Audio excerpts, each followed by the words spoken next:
কেন কন্যা রাশিতে জন্ম হয়? পূর্বজন্মের কর্মফল ও দেবতাদের গোপন রহস্য। সৃষ্টির আদিকালে যখন ব্রহ্মা বিশ্বজগতের সৃষ্টি সম্পন্ন করলেন, তখন দেবতা, ঋষি ও মানবজাতি নিজ নিজ কর্মে নিয়োজিত হয়ে পড়ল। কিন্তু অল্প সময়ের মধ্যেই দেবতারা লক্ষ্য করলেন মানুষের মধ্যে জ্ঞান থাকলেও তার সঙ্গে অহংকার, শক্তির সঙ্গে ক্রোধ এবং সম্পদের সঙ্গে লোভেরও বৃদ্ধি পাচ্ছে। ফলে পৃথিবীতে ধর্মের ভারসাম্য নষ্ট হতে শুরু করল। দেবরাজ ইন্দ্র দেবতাদের নিয়ে ব্রহ্মলোকের উদ্দেশ্যে যাত্রা করলেন।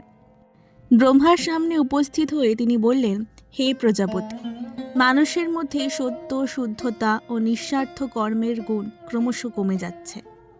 এমন এক শক্তি সৃষ্টি করুন যিনি মানুষকে জ্ঞান ও ধর্মের পথে পরিচালিত করবেন। ব্রহ্মা গভীর ধ্যানে মগ্ন হলেন। তারপর তিনি ভগবান বিষ্ণু ও মহাদেবকে আহ্বান করলেন। তিন দেব একসঙ্গে আদ্যাশক্তির ধ্যান করতেই আকাশে এক অপূর্ব আলোকমণ্ডল প্রকাশ পেল। সেই আলোর মধ্য থেকে এক দিব্য কন্যার আবির্ভাব ঘটল। তার এক হাতে ধানের শীষ, অন্য হাতে জ্ঞানের দীপ। তার মুখে ছিল শান্তির হাসি এবং চোখে ছিল অসীম করুণা। ব্রহ্মা বললেন, আজ থেকে তুমি হবে শুদ্ধতা, জ্ঞান, বিনয় ও নিঃস্বার্থ কর্মের প্রতীক। ভগবান বিষ্ণু আশীর্বাদ করে বললেন, যেখানে সত্য ও ধর্ম থাকবে সেখানেই তোমার কৃপা বিরাজ করবে। মহাদেব বলেন, যে ব্যক্তি অহংকারকে জয় করে কর্মকে পূজা মনে করবে সেই তোমার আশীর্বাদ লাভ করবে।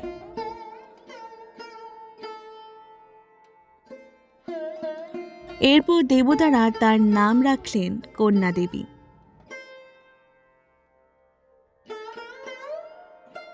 কিন্তু প্রশ্ন উঠল, এই দেবীর আশীর্বাদ পৃথিবীর মানুষের কাছে কিভাবে পৌঁছাবে?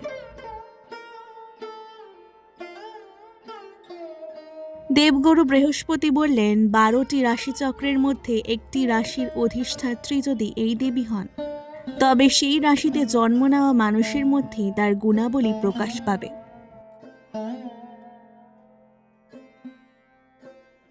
সবাই সেই প্রস্তাবে সম্মত হলেন। ব্রহ্মা নক্ষত্র মণ্ডলের মধ্যে এমন এক স্থানে নির্বাচন করলেন যেখানে বিশুদ্ধতা, যুক্তিবোধ ও কর্মনিষ্ঠার শক্তি প্রবাহিত হচ্ছিল। সেই স্থানই পরবর্তীকালে কন্যা রাশি নামে পরিচিত হয়। দেবী কন্যাকে সেই রাশির অধিষ্ঠাত্রী করা হলো। ঠিক তখনই বুধদেব উপস্থিত হয়ে বললেন, আমি বুদ্ধি, বাকশক্তি ও বিশ্লেষণ ক্ষমতার অধিপতি। আপনার আশীর্বাদ প্রাপ্ত মানুষদের আমি তীক্ষ্ণ মেধা ও জ্ঞান লাভের আগ্রহ প্রদান করব।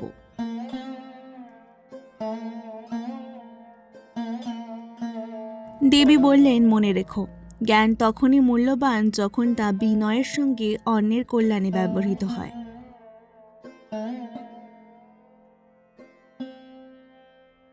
কিন্তু অন্ধকারের শক্তি এই ঘটনাকে মেনে নিতে পারল না। মানুষের লোভ, অহংকার ও অজ্ঞানতা থেকে জন্ম নিল এক ভয়ঙ্কর অসুর, অবিদ্যাসুর। সে বুঝতে পারল দেবী কন্যা সফল হলে মানুষ সত্য ও ধর্মের পথে ফিরে আসবে এবং তার শক্তি ধ্বংস হবে।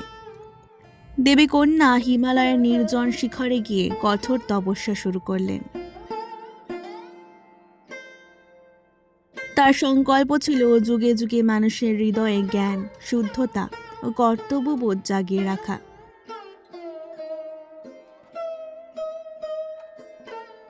অবিদ্যাসুর একের পর এক মায়া সৃষ্টি করল। কখনো প্রবল ঝড়, কখনো তুষার ঝড়, কখনো এমন বিভ্রম যে পৃথিবীর মানুষ দেবীকে ভুলেই গেছে। কিন্তু দেবীর ধ্যান ভঙ্গ হল না। শেষ পর্যন্ত অসুর এক বৃদ্ধ ঋষির রূপ ধারণ করে বললেন, তোমার তপস্যা বৃথা, মানুষ কখনো বদলাবে না।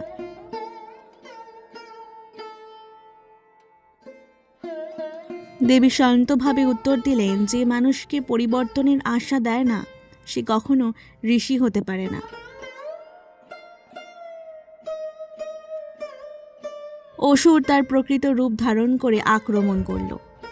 ঠিক তখনই দেবীর শরীর থেকে এক উজ্জ্বল আলোকবৃত্ত বেরিয়ে এসে তার সমস্ত অস্ত্র ধ্বংস করে দিল।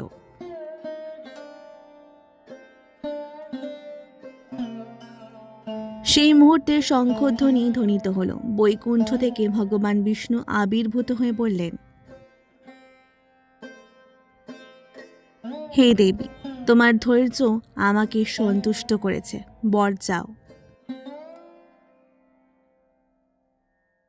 দেবী বললেন, আমি চাই কন্যা রাশিতে জন্ম নেওয়া মানুষ যেন সত্য, জ্ঞান ও সৎকর্মের পথ থেকে কখনো বিচ্যুত না হয়।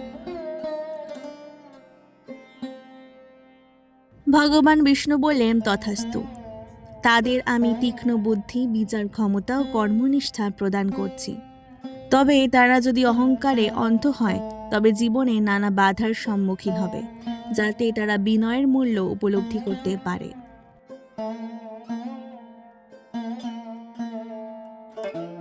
বুধদেবও প্রতিজ্ঞা করলেন, আমি তাদের মনে জিজ্ঞাসা, শিক্ষা গ্রহণের আগ্রহ ও যুক্তিবোধ জাগ্রত করব।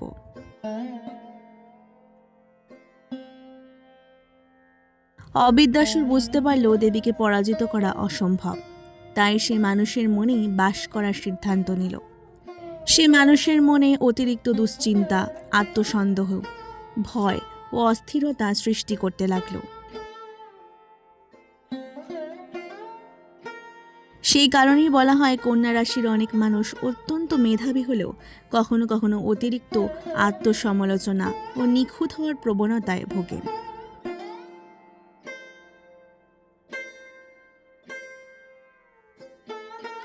এরপর ব্রহ্মা এক গুরুত্বপূর্ণ প্রশ্ন তুললেন, সব মানুষ তো কন্যা রাশিতে জন্মায় না, তবে কারা এই রাশিতে জন্ম লাভ করবে?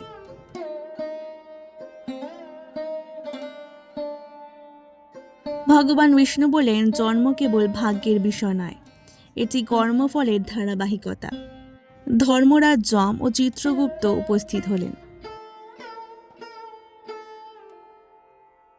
চিত্রগুপ্ত তার কর্মগ্রন্থ খুলে বললেন, যেসব আত্মা পূর্বজন্মে সৎ ছিল কিন্তু জ্ঞানকে সম্পূর্ণভাবে মানুষের কল্যাণে ব্যবহার করতে পারেনি, যাদের মধ্যে বিনয় ও ধৈর্যের শিক্ষা এখনো অসম্পূর্ণ, তাদের নতুন শিক্ষার প্রয়োজন।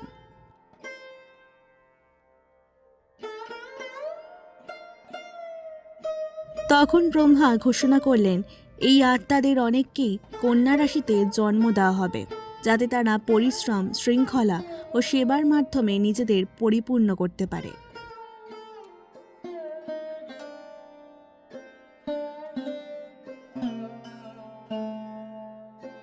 সরস্বতী দেবী বললেন, আমি তাদের বিদ্যা ও শিক্ষার প্রতি আকর্ষণ দেব। মা লক্ষ্মী বললেন, আমি তাদের সহজে সম্পদ দেব না, কারণ পরিশ্রমে অর্জিত সম্পদের মূল্যই সর্বাধিক।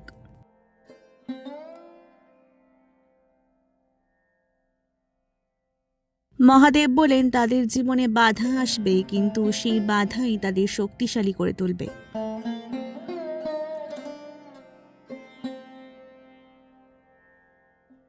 সময় গড়িয়ে সত্যযুগ, ত্রেতা ও দাপর পেরিয়ে কলিযুগ এলো। মানুষের জ্ঞান বাড়ল, কিন্তু অহংকারও বৃদ্ধি পেল। তখন ভগবান বিষ্ণু দেবী কন্যাকে বললেন, এখন মানুষের সবচেয়ে বড় শত্রু তার নিজের অস্থির মন। দেবী পৃথিবীতে অদৃশ্য রূপে বিরাজ করতে শুরু করলেন। যখনই কোনো কন্যা রাশির মানুষ সত্যের পক্ষে দাঁড়ায়, নিষ্ঠার সঙ্গে কাজ করে, অন্যের উপকার করে অথবা নিজের ভুল সংশোধন করার চেষ্টা করে, তখনই বলা হয় দেবী কন্যার শক্তি তার অন্তরে জাগ্রত হয়েছে।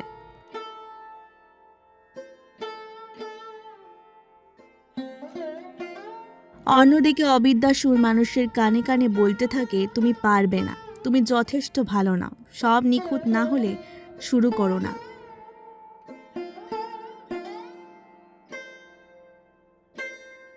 অনেকে এই সন্দেহে দুর্বল হয়ে পড়ে। তখন ভগবান বিষ্ণু দেবীকে বললেন, যে মানুষ সততার সঙ্গে চেষ্টা করে তাকে আমি কখনো ত্যাগ করি না।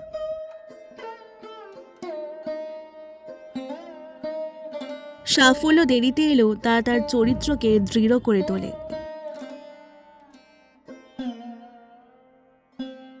দেবী কন্যা তখন মানবজাতির উদ্দেশ্যে ঘোষণা করলেন, যদি তুমি কন্যার রাশিতে জন্ম নিয়ে থাকো তবে মনে রেখো, জ্ঞান অহংকারের জন্য নয়, সেবার জন্য।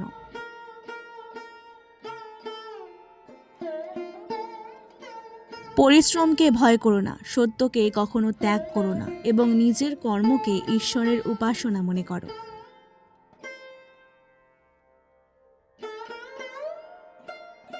শেষে ব্রহ্মা ঘোষণা করলেন, আজ থেকে কন্যা রাশি কেবল একটি জ্যোতিষ চিহ্ন নয়, এটি জ্ঞান, শুদ্ধতা, বিনয়, কর্তব্য, সেবার প্রতীক।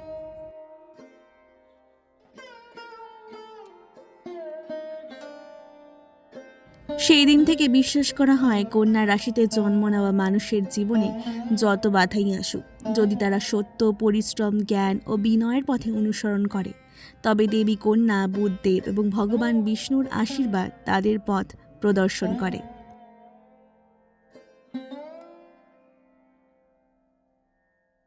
দ্রষ্টব্য: এই কাহিনীটি পৌরাণিক শৈলীতে রচিত একটি মৌলিক কল্পকাহিনী।